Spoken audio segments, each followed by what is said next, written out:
Hi guys, welcome back to my channel. Today I have the Hyundai Grand i10. So let's quickly get into the boot. So yeah, the boot is decent size, 256 liters, and you get a partial shelf here. Full seat folding, the 100% seat, the full seat will fold down. And the spare wheel is a smaller size wheel. It's not an alloy. Yeah, the toolkit is placed here.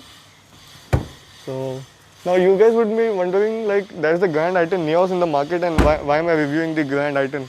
It's because they're selling the Grand i10 Neos along with the Grand i10. Maybe there are two variants in this, the Magna and the Sports. This is the Magna variant. So a difference of like 40,000 is there between both the variants. So there are little feature difference too, like a reverse parking camera, a 2D touchscreen, and this is the fuel lid, 43 liters fuel tank. So 165, 65, R14. These are wheel cabs, not the alloy wheels. And body color door handles. You don't get black sash tape on B pillars, body color ORVMs as well. With the turn indicator over there. So yeah. So the door opens good and wide. So some spaces here. Power window switch. Door handle. 1 liter bottle may fit because the door pockets are of decent size. Getting in and out in this car is not a problem because the car is quite tall. Now, seeing the rear seat space, legroom and kneeroom is good.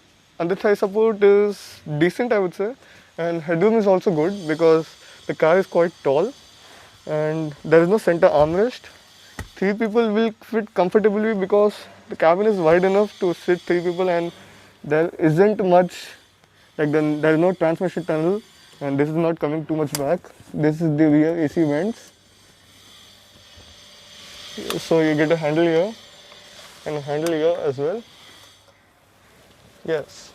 So let's quickly get into the driver's seat.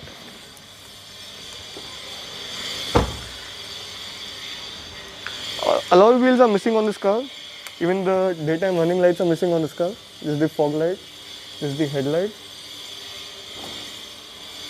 So this is the facelifted version. The facelift got the DRL, the rear got the plastic cladding.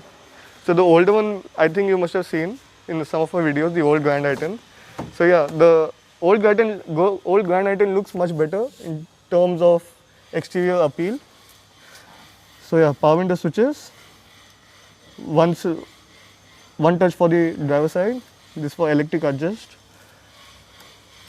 So yes, you get a light over here. And let's quickly get in.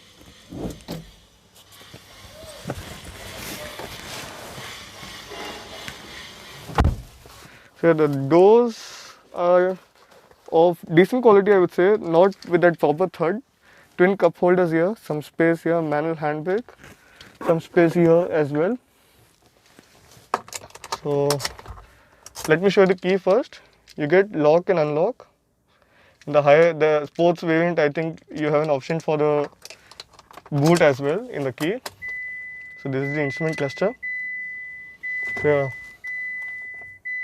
So this is the RPM meter, this is the tachometer, this is the trip meter. So you have twin trip meters. So not much information. This is the odometer, temperature meter of the engine, fuel meter.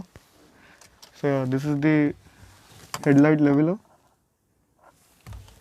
So yeah, let's switch on the engine. Yeah, so the engine is switched on. This is the manual air conditioning, hazard light switch. This is the sun visor with place to keep your tow receipts. No auto dimming inside your mirror. As I told, there's a light here. And you get a mirror here. So this car gets twin airbags. In the sports variant, you get an extra airbag as well. Yeah. Now this gets a 5-speed gearbox, and the mileage by ARA is around 20 kilometers per liter. So in the real world, you can expect it around maybe 12 to 13 in the city, and highway you can stretch it more till 17, I guess. And so let's quickly open the engine bay.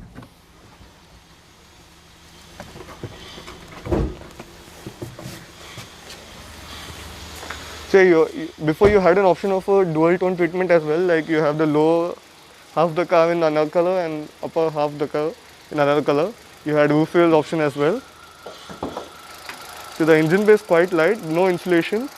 So this is the 1.2 liter Kappa motor producing around 83 horsepower and 114 Newton meters of torque. The driving feel of this car isn't that great because 0 to 100 takes around 14 to 15 seconds, which is a lot comparing to the modern standards. And some features, yeah, it's around 7.2 lakhs on road Chennai. You have electromagnetic tailgate.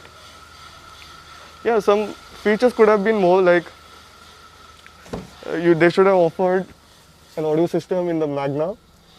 They have offered it in the, what do we say, sports trim, which is not good because there's a price difference as I told, but some features would have been appreciated at this price point.